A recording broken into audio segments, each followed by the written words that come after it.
Well, you're looking at the current management, David Miscavige, COB, and you're thinking, well, is he in it for the money? What's your view of L. Ron Hubbard now? Well, again, I don't have all the data.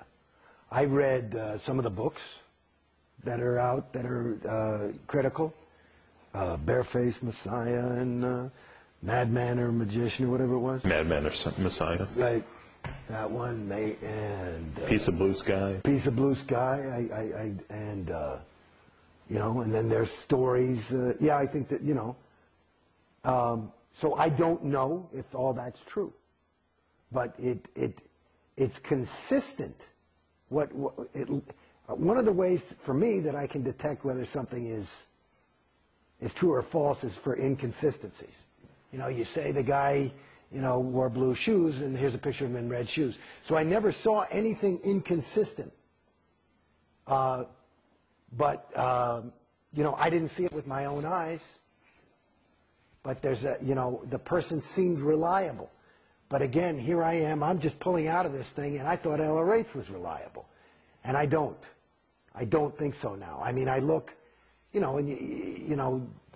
the whole death and the death certificate and all this stuff, it's hard to argue with. It seemed like he was, and his kids, like my wife is. My wife is an interesting person to talk to as well, because she's class 5 OT5, or class 4 OT5, and, but she's like one of those people, she could probably, do heroin for a year and then just say, oh, you know what, it's making me too skinny, and just put it down. You know what I mean? She's not a person, and she was, everybody loved her, a lot of, she was Jason Beghe's wife to some degree over there. But she's a remarkable person in her own right. And one of the ways is that she just doesn't, she's one of those people you just can't brainwash. So when she got out, it was kind of like, that's it. She did. She didn't even talk. I mean, it was like, I said, honey, I'm thinking about doing this. I think she was like, okay, fine, whatever. Flip the burger. Yeah, because I think they're, because she had said, she had always pointed out things that were inconsistent also. And, well, all these fucking OTs that aren't OT. Like, that's a fucking OT? And what's an OT supposed to be? Somebody who's at least able. Somebody who can, walk and chew gum. I mean, there's people that are OT that are some of the most incompetent,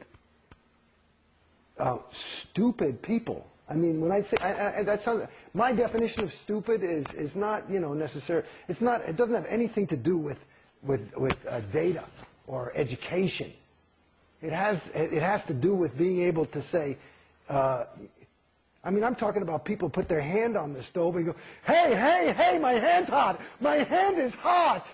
I'm talking about that kind of stupid. I mean, and unreal. What's wrong with you? What's wrong with you? So that, there's some real dopes that have, but they have money and they're successful. And they feel good about themselves because they're on 7.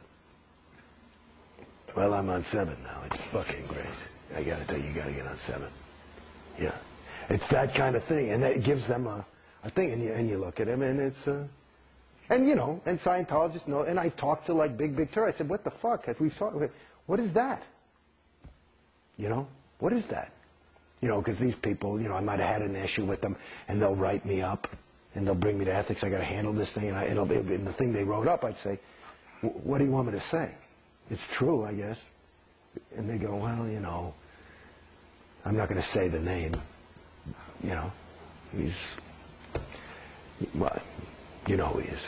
And I go, "Yeah, okay. We just had to bring it in because it's written up. You want to, write anything? I don't give a fuck. Put it in the folder. So I mean, do you understand what I'm saying?"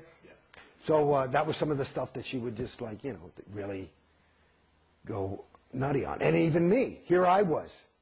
I told you, the further I went up the fucking bridge, the more Casey I became. You know, I met this girl and I was, you know, and she could see the more I do this shit, you know, whatever. It wasn't handling dick. So once you left, how did you leave? They wouldn't let me leave. They just, I mean, they just kept saying no, no, no, no, no, no, no.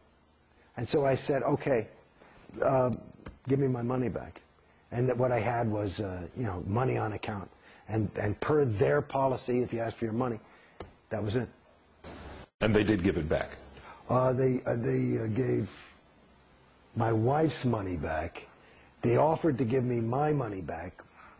And I'm still in a, they want me to sign a piece of paper that says that I have no further claim against them. And I told them I can't do that because I feel I do. And I just said, you know, I mean, I don't have the time or the money to get into a legal battle. Even, like, let's say $1 million they probably owe me, conservatively. And in this country, you could do pain and suffering. Maybe I could get a couple extra bucks. I just don't... It's tough to litigate Scientology. Yeah, but I'm not going to sign some paper that says I don't, you know, I just couldn't. It's just my own integrity. I couldn't, you know, I couldn't say that. So what's happened since you left Scientology? I know I was talking to your wife a little bit earlier, and she was talking about how, you know, the friends cut off from her who, you know, those who are still in Scientology? Yeah, well, you know, I mean, Jesus. I got a little son, too. And he was in a little Scientology school. And he was 4 at the time. And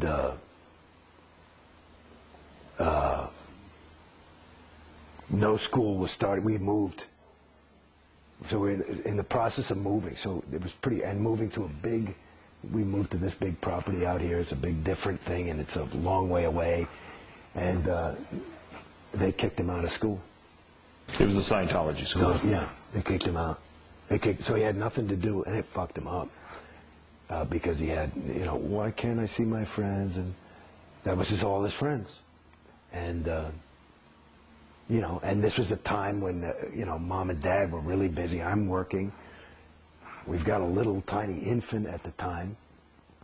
And we're moving to an enormous thing. And plus, this whole place you're in was under construction.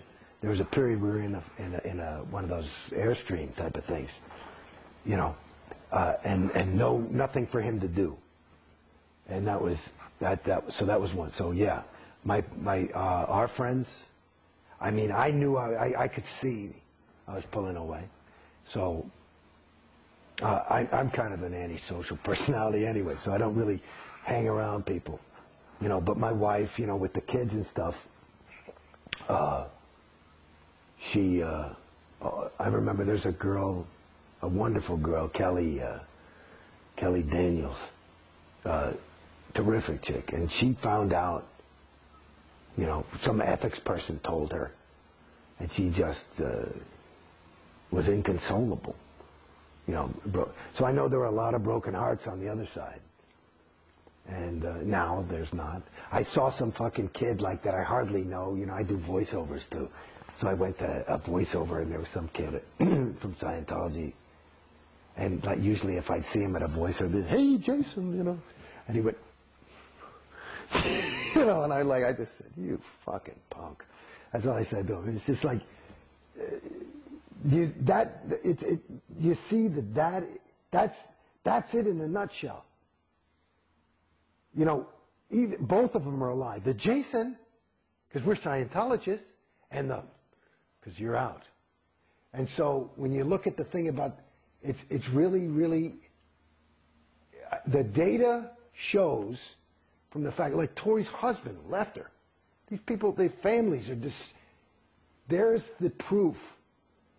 There's the proof. You're incapable of being a good friend if you're a Scientologist.